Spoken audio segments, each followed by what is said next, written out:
Run101010 from the Computer Clan on thecomputerclan.com with a informative video about 32-bit and 64-bit. I have made a video in the past called 32-bit versus 64-bit, but there were a few loose ends and a lot of questions, so I'm going to reiterate on it to see if I can get your questions answered. So first of all, what's so great about 64-bit? Well, one of the main things is RAM support.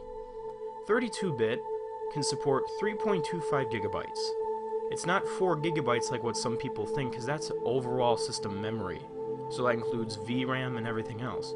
But this is just random access memory itself, so that's restricted to 3.25 gigabytes.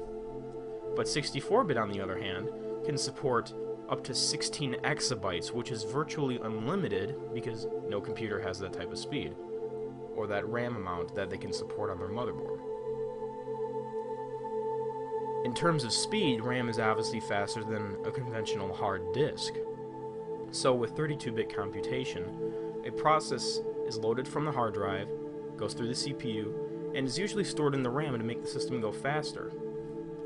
But 32-bit cannot hold as many processes in the RAM, so this process of being taken from the disk, processing, going into the RAM is repeated and creates slow speeds, makes the system go slower.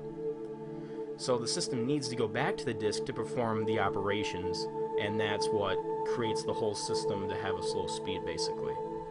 But 64-bit, on the other hand, can store more processes in the memory and do scientific computation faster, so boost system performance. It can also, like mentioned earlier, support more RAM, so that's another thing that can help it store more processes in the memory instead of having to go back to the slower hard disk. So that's another thing that really makes 64-bit really fast. So 64-bit operating system or 64-bit applications can really take advantage of this, whereas 32-bit apps are still kind of sluggish. 32-bit apps can still be good and fast, but nowhere near as fast as 64-bit. Upgrading. If you have basically a 2006 Mac or above, they have the Intel Core 2 Duo processors, and Mac OS X runs 32 and 64-bit. So if you have one of those or above, you are already at 64-bit if you did not know that. If you are at a previous model and you want to upgrade, just get a more modern computer that was made by Apple after 2006. And I recommend having the most recent version of the operating system. At the time of this video is Mac OS 10.6.4. And for those of you who aren't good with version numbers, that's Snow Leopard. So you don't need to really worry about that, since Apple has had that 64-bit computation in their computers for the past 5 years or so.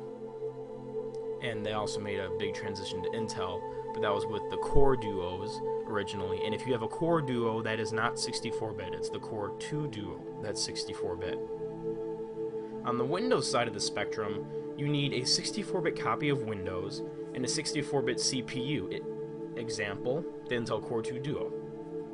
So if you're currently running, let's say, Windows Vista 32-bit, and you're unaware of your processor, and you keep asking, well, I want to upgrade to 64-bit, how can I do that? Look up your processor, make sure it's 64-bit capable, and then install a 64-bit version of Windows. If you're using Vista, that might be a bit of a problem, because I believe they ship 32 and 64-bit separately, but now in Windows 7 they ship both disks. So if you have a Windows 7 box, you will most likely have both disks in there.